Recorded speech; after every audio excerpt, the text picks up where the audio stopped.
Dans 6 minutes maintenant, avec Hugues Hamelink, avec Bénédicte Flamand, avec Mathieu Van Overstraten, on parle BD avec vous, Mathieu, à l'heure du petit-déj.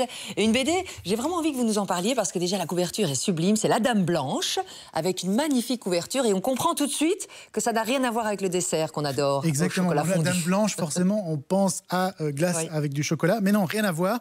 Ici, La Dame Blanche, le titre de cette bande dessinée, ça fait référence à une croyance populaire selon laquelle quand on aperçoit une dame blanche lumineuse sur le bord de la route, c'est un présage de mort, parce que La Dame Blanche, c'est une bande dessinée qui parle de la mort, qui parle de la vieillesse, puisqu'elle se déroule dans une maison de retraite qui s'appelle les Coquelicots. Et dans cette maison de retraite, on va suivre plusieurs infirmières, en particulier Estelle, qu'on voit là sur la couverture dansant avec une vieille dame.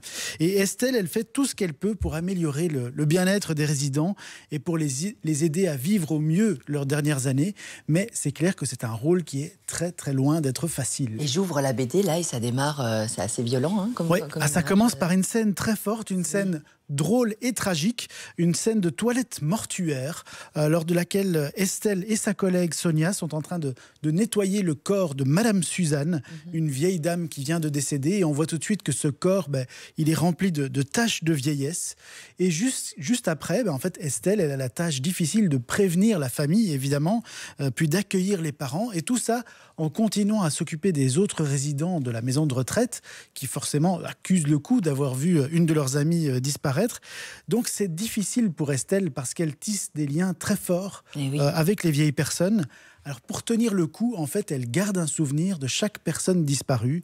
Ça peut être un peigne, une lettre du jeu Scrabble, une broche, un stylo, un jeu de mots fléchés. Et dans le cas de Suzanne, dont ils font la toilette mortuaire, ce sont des boucles d'oreilles qu'elle va garder pour avoir un souvenir de cette personne et pour que ce ne soit pas juste un numéro parmi toutes les personnes disparues. J'aime beaucoup les dessins et regardez par exemple la fleur rose, mais le bleu domine. Il y a une raison ou... C'est une bande dessinée très sensible, très délicate, à l'ambiance particulière. Et effectivement, c'est notamment lié à ce bleu qui est utilisé par Quentin Zution, qui est l'auteur de cette BD.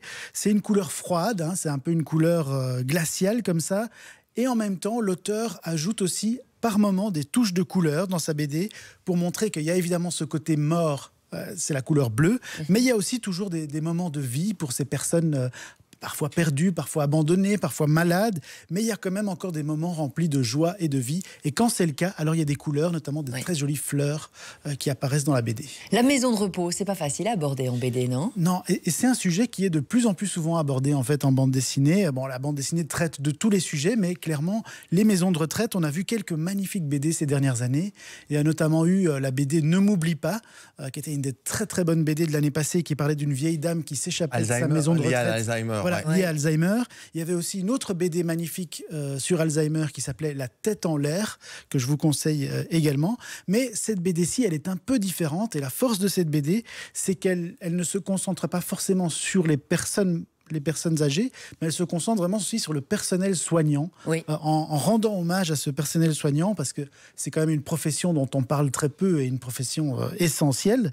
Et l'auteur a travaillé lui-même comme étudiant dans une maison de retraite, et ça se sent, parce qu'il montre vraiment de manière très juste, très humaine, la vie quotidienne dans une maison de repos, sans manichéisme, et surtout le personnage d'Estelle, qui est le personnage principal de la BD, il est très intéressant parce que elle a tellement envie de venir en aide aux personnes âgées que souvent, en fait, elle va trop loin.